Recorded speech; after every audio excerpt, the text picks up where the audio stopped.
जैसे कि वाराणसी में काशी है, वैसे ही जम्मू कश्मीर काशी परमंडल को कहा जाता है। नमस्कार, शिवालिक इकोस में आपका स्वागत है। मैं स्मिता एक बार फिर आपके सामने मौजूद हूँ कुछ नया लेकर। जैसे कि आप सब देख सकते हैं कि मैं परमंडल का ये ब्रिज है जहाँ पे मैं खड़ी हूँ। परमंडल की यात्रा यहाँ से शुरू होती है।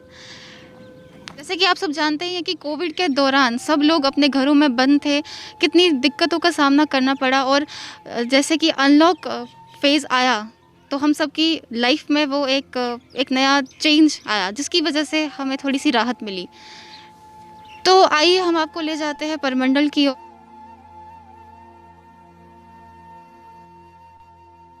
तो मैं मौजूद हूँ परमंडल के भव्य स्थान पर। जैसे कि मैं आपको बता चुकी हूँ कि 11 तारीख से शिवरात्रि का महामेला शुरू होने वाला था। मैं आपको बता दूँ कि अभी तक शिवरात्रि की कोई भी तैयारी नहीं हो पाई है। लोगों में कहीं ना कहीं काफ़ी निराशा देखने को मिल रही है। तो पहले तो परमंडल की भव्यता, परमंडल है क्या, परमंडल की पौराणिक कथा क्या है, उसके बारे हम रूबरू होंगे, पंडित जी से बात करेंगे। तो आइए ले चलते हैं कि इसको गुप्त गंगा के नाम से और जम्मू का मिनी काशी भी कहा जाता है। लोग यहाँ पर आते हैं, तो आप इसके बारे में बताइए। मैं तो पहले मीडिया कर्मी का धन्यवाद करता हूँ जो कि आज वो परमंडल में पहुँचे हैं कि परमंडल के जागृत करने के लिए इस स्थान पर आए हैं। मेरा नाम अनिल शर्मा है, मैं इस मंदिर का मुख्य पुजारी हूँ। ये जो परमंडल है ये बहुत प्राचीन मंदिर है। जहाँ पे ये परमंडल गांव में एक भगवान शंकर का बहुत प्राचीन मंदिर बना हुआ है। ये जम्मू से 33 किलोमीटर एक साइड में परमंडल गांव में है। ये मंदिर 2500 साल पुराना मंदिर है। ये कैसे बना था, इसके बारे में, इसकी कहानी क्या है, इसके बारे में मैं आपको बताना चाहता हूँ कि पहले तो भगवान शंकर का इस मंदिर के अंदर भगवान शंकर का एक कुंड बना हुआ है जो कि आप शंभु अपने आप कुदरती बना हुआ है। उसके बीच में एक पिंडी बनी है नाग देवता की, वो भी आप शंभु अपने आप बनी हुई है। और उसके बीच में जल है, आप जितना मर्जी उसके भीतर चढ़ा दो वो जल उतने का उतना ही रहता है, ना ही कम होता है ना ही ज़्यादा होता है। और वो मंदिर जो है वो 2500 साल पुराना मंदिर। अब मंदिर कैसे बनाता है, कहते हैं कि जिस जगह पहले बिल्कुल जंगल होती थी, जहाँ पे जंगली जानवर ही रहते थे, आगे पीछे पानी तो होता ही नहीं था, इसी कुंड में जो है 24 घंटे पानी रहता था और जो भी जानवर आता था इसी कुंड से जो है पानी पीता था। उस समय एक गीदड़ इस कुंड से जो है पानी पी रहा था, तो किसी शिकारी ने देखा कि कोई जानवर पानी पी रहा है, उसने उसे तीर लगा दिया। जब वो तीर लगाया वो गीदड़ की खोपड़ी में लगा, लगने से उसकी इसी कुंड में जो है मृत्यु हो गई। मृत्यु होने से शंकर भगवान का स्थान था, उसकी गति होगी। राजा अवंती वर्मन हुए, कश्मीर के पास अवंतीपुरा, वहाँ के राजा थे राजा अवंती वर्मन। उसके घर में उस टाइम कोई भी औलाद नहीं थी। उस गीदड़ ने उसके घर में लड़की का जन्म लिया। जब उसके घर में वो लड़की वो रोती थी, उसने बड़े बड़े पंडित जोशियों से पूछा क्या कारण है, एक तो हमारे घर में कन्या, दूसरा ये रोती है। तो पंडित जोशी जो भी टिबड़े के हिसाब से देखा, उन्होंने कहा कि ये पिछम के जन्म की गीदड़ है, इसके सिर में तीर लगा, अगर वो तीर निकालो तो ये लड़की ठीक होगी, वरना ये लड़की नहीं ठीक हो सकती। फिर राजा ने कहा कोई नक्शा दो जिसके हिसाब से हम जाएं और खोपड़ी को ढूंढे। फिर पंडित जोशी ने नक्शा दिया कि पूर्व स्थान के ऊपर जाओ। इसको परमंडल नहीं बोलते हैं, इसको पूर्व बोलते हैं। मंडल आपने पीछे देखा होगा, 6 किलोमीटर पीछे गाँव है मंडल, ये पूर्व स्थान है। उन्होंने कहा कि पूर्व स्थान के ऊपर जाओ, वहाँ पर एक पिप्पल का पेड़ है और शिव कुंड है, उसके पास खोपड़ी पड़ी है। जब राजा ने अपनी सेना इस जगह के ऊपर भेजी तो भगवान शंकर की कृपा से उनको वो खोपड़ी मिल गई। खाली पिंजर ही था, उसमें तीर लगा था। जब उनकी सेना ने वो तीर निकाला, लड़की जो है ठीक हो गई। राजा को पता चल गया कि मेरी जो लड़की है वो ठीक हो गई। फिर राजा उस लड़की को लेकर जहाँ पे आया, इस मंदिर का निर्माण करवाया। ये 2500 साल पुराना मंदिर। इसके साथ में ये दूसरा मंदिर है, जो जयपुर के राजा मन सिंह का बना हुआ है। उन्होंने इस जगह के ऊपर मन्नत मांगी थी कि अगर मैं काबुल को जीत के आऊँगा, आपके यहाँ मंदिर बनवा के फिर मैं जाऊँगा। उन्होंने काबुल को जीता, फिर जहाँ पे आए इस मंदिर का निर्माण करवाए। और बाकी के जो आप बाहर मंदिर देखते हैं, ये 121 मंदिर बना हुआ है। हर एक मंदिर में एकादशी लुद्र है, 11 पिंडी बनी हुई हैं। ये मंदिर जो है ये महाराजा गुलाब सिंह जी ने बनवाए हुए हैं। क्योंकि ये कैसे बने थे, ऐसे बने थे कि महाराजा रणजीत सिंह को नया नया राज मिला था, तो महाराजा गुलाब सिंह जी ने कहा कि हमारे इलाके में भी एक तीर्थ है, वहाँ पे चलिए। जब इस जगह के ऊपर पहुँचे तो उनके साथ सेना भी आई थी, जनता भी उनके साथ थी, सभी ने इस कुंड में जल चढ़ाना शुरू कर दिया। तो जल चढ़ाया उन्होंने। जल चढ़ाने से जो भी होगा, उन्होंने उन जो महंत होंगे उनसे पूछा कि इस जल की महिमा क्या है। उन्होंने कहा इस जगह की यही महिमा, आप जितना मर्जी इसके भीतर जल चढ़ाएंगे ये इतने का इतने रहते। उन्होंने कहा कि ऐसा नहीं हो सकता, जितना भी गांव में दूध है सारा लेके और मंदिर के आगे पीछे पहरा लगवा दो, इसका जो पानी है वो बाहर जाता होगा।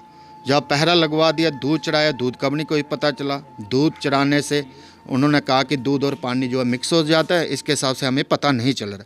फिर उन्होंने कहा कि सरसों का तेल लाओ, जो तेल जो है पानी के ऊपर तर आता है, उसके हिसाब से हमें पता चल गया। जब तेल चढ़ाया, तेल का नहीं कोई पता चला। तेल चढ़ाने से शंकर भगवान जी क्रोधित हो गए। उनकी एक आंख तो पहले की कहानी थी महाराजा रंजीत सिंह की, दूसरी आंख की भी रोशनी चले गई। अंदर देखने लगे, भगवान शंकर जी नजर आने लगे, बाहर देखने लगे, अंधेरा ही अंधेरा। उस समय जो महंत थे उन्होंने कहा कि जो आपने तेल चढ़ाया जो शंकर भगवान के ऊपर चढ़ाते नहीं है, इसकी ज्योति जलाई जाती है। तो उस समय उन्होंने इस जगह के ऊपर माफ़ी मांगी। तो 3 गागरे जो सोने की जहाँ पे चढ़ाई थी, तो उनकी जो आंखों की रोशनी थी वो वापस आ गई। उन गागरों को उठा के महाराजा गुलाब सिंह जी ले गए। जब वो अपने खजाने में रखने लगे, उनकी जो रानी थी वो कहने लगी, एक आप राजपूत हो गए, छिप माल खजाने में रख रहे हैं, जो भी आपके पास खजाना है वो भी नष्ट हो जाएगा, क्योंकि करिश्मा तो जहाँ पे दे गए थे। फिर वो बनारस में गए, वहाँ पे उन्होंने काशी का नक्शा लिया, जहाँ पे 121 मंदिर और काशी विश्वनाथ जी का मंदिर बनवाया।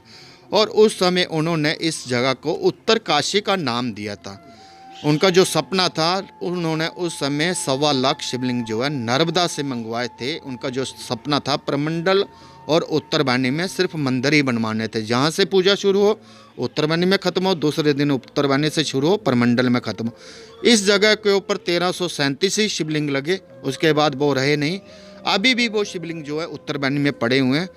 किसी गांव में कोई मंदिर बनना हो शंकर भगवान का, वो शिवलिंग वहाँ से लेके जाते हैं, क्योंकि इसलिए लेके जाते हैं कि ये शिवलिंग जो है नर्मदेश्वर है, तो इसी के कारण जो शिवलिंग वहाँ से लेके जाते हैं। और नीचे जो आप रेत देखते हो, इसे गुप्त गंगा बोलते हैं। ये माता पार्वती का रूप है। आप कहीं से भी खड्डा निकालेंगे, नीचे से पानी जाता है, तो उसे गुप्त गंगा के रूप में माना जाता है। यहाँ पे 3 महत्व बताए गए हैं। पहला महत्व जो है गंगा में स्नान करने का महत्व है। दूसरा अंदर भगवान शंकर के ऊपर जलादि अभिषेक करने का महत्व है। तीसरा जो है अंदर अखंड ज्योत में तेल डालने का महत्व है। इस जगह की यही 3 महत्व बताए गए। और जहाँ पे हर गंगा में स्नान करने के लिए जो पितरों की आत्मा, किसी पितरों की आत्मा की शांति नहीं हुई होती है, और इस जगह पे श्राद्ध करने से उनकी आत्मा को शांति भी मिल जाती है। जी। तो जैसे कि हमने देखा किस तरीके से इन्होंने बताया परमंडल के भव्य स्थान को, किस तरीके से इन्होंने बताया कि इसके पीछे की पौराणिक कथा क्या थी। मैं बहुत ही दुख के साथ ये बोलना चाहूँगी, जिस मंदिर के साथ में हम हिंदुओं की या हम सबकी एक श्रद्धा भाव हमारे जुड़े होते हैं, हमारे सेंटीमेंट जुड़े होते हैं, और उसी मंदिर में जब एक गंदगी देखने को मिलती है, एक डेवलपमेंट की बात अगर करें तो जहाँ पे नहीं देखने को मिलता है, तो ये बहुत ही दुख की बात है कि जहाँ पे मैं जैसे कि हम देख सकते हैं इस मंदिर की हालत जो है, सीधे दिख रहा है कि कहीं भी डेवलपमेंट नहीं हो पाई है, अच्छे से बिल्डिंग्स की केयर नहीं हो पाई, इनका रह चुके हैं। खतरे की घंटी, एक खतरे की घंटी के समान है। बारिशों के दौरान जिस तरीके से पुजारी या श्रद्धालु आते हैं, पुजारी जिस तरीके से काम कर रहे हैं, ऐसे में ये खुली और नंगी तारे खतरे की घंटी से कम नहीं है। मैं और भी बताना चाहूँगी कि आप देख सकते हैं कि बिल्डिंग्स की क्या हालत है, कैसे ये दीवारें जो है कितनी ख़राब हो चुकी है। मानने को तो शिवरात्रि एक बहुत ही पावन अवसर है, लेकिन इस तरीके से आप देख सकते हैं कि कोई भी तैयारी, कोई भी रंग, कोई भी ऐसी कोई अच्छी चीज़ हमें यहाँ नज़र नहीं आ रही है कि हम इसकी एक तारीफ़ कर सके। आप दीवारों की हालत देखिए, कैसे इसका रंग फीका पड़ गया है, कैसे ये एक जो मंदिर की एक सुंदरता होती है वो नष्ट हो रही है। ये कहीं ना कहीं हमारी सभ्यता को लेकर एक सवाल उठता है। हम आपको ले चलते हैं प्राचीन मंदिर में, जो कि 2500 साल पुराना है। तो मैं आपको ले आई हूँ आप शंभू पिंडी में। ये शेषनाग के आकार रूप में आप देख सकते हैं। इसमें जितना पानी डाला जाए उतना ही रहता है, ना ज़्यादा ना कम होता है। तो इसकी महिमा यह है कि इसमें जितना पानी डाला जाए उतना ही रहता है, ना इसमें ज़्यादा और ना ही कम होता है। तो मैं आपको एक बात और बता दूं कि ये है अखंड ज्योत। जैसे कि हम जानते हैं कि मृत्यु जो है वो अटल है। किसी भी पशु, पक्षी, प्राणी की जब मृत्यु होती है, अगर उसकी आत्मा की शांति के लिए हमें प्रे करना है तो हम इसके अंदर तेल डाल सकते हैं और इनके नाम की ज्योति जो है वो जलती रहती है। चलिए अब आपको और भी यहाँ के कुछ दृश्य दिखाते हैं। मैं अपने दर्शकों को एक जानकारी और बता दूं कि अगर वो यहाँ पर आ रहे हैं तो अपने रहने का इंतज़ाम वे खुद करें, क्योंकि ऐसा माना जाता है कि एक सराय जो थी एक राजा ने बनाई हुई थी ऑलरेडी। मैं अपने कैमरामैन से कहना चाहूँगी कि वो दिखाए। तब यहाँ पे यात्री जो थे पैदल चल के आया करते थे और यहीं पर अपना गुजारा किया करते थे। लेकिन बड़े दुख से मुझे ये कहना पड़ रहा है कि इतने सालों में ये एक खंडर बनकर रह चुका है। हमारा जो ये हेरिटेज है इसकी हालत बहुत ही खस्ता हो गई है। इस पर किसी ने भी काम करने की जिम्मेदारी नहीं ली। किसी ने ये नहीं सोचा कि क्या इसको भी मेंटेन किया जा सके। एक सिराही और भी है जो कि ना के बराबर है। अन्य लोगों का ये तक कहना है कि जब बारिश का समय होता है तो बारिश का जो पानी है बाहर जितना इकट्ठा होता है उतना ही घर के अंदर भी इकट्ठा होता है। बड़े दुख के साथ मुझे ये कहना पड़ रहा है कि जो हमारी स्टेट की ये हेरिटेज है, जम्मू की ये जो प्राचीनतम जगह है, किस तरीके से नष्ट होती हुई दिखाई दे रही है। आने वाले कुछ समय में अगर ऐसा ही हाल रहा तो शायद ये स्ट्रक्चर भी हमें ना दिखाई दे। तो मैं अपने एलजी साहब से ये रिक्वेस्ट करना चाहूँगी कि यहाँ पर थोड़ा सा गौर फरमाएं, यहाँ की मेंटेनेंस का थोड़ा सा ध्यान दें, ताकि जो स्वच्छ भारत मिशन की हम बात करते हैं या साफ़ सफाई की, स्मार्ट जम्मू की जो हम बात करते हैं, वो सब चीज़ें जो है वो हम एक्चुअल में करें, ताकि हमारे जो पर्यटक हैं वो यहाँ पर मोहित हो, अट्रैक्ट हो, आकर्षित हो और टूरिज़्म को बढ़ावा मिले और हमारी प्राचीनतम जगह जो है उसका भी निर्माण सही से हो। तो मिलेंगे फिर ऐसी ही कोई दिलचस्प जगह के साथ, ऐसी ही हमारी प्राचीनतम जगह के साथ, कोई नई कहानी के साथ।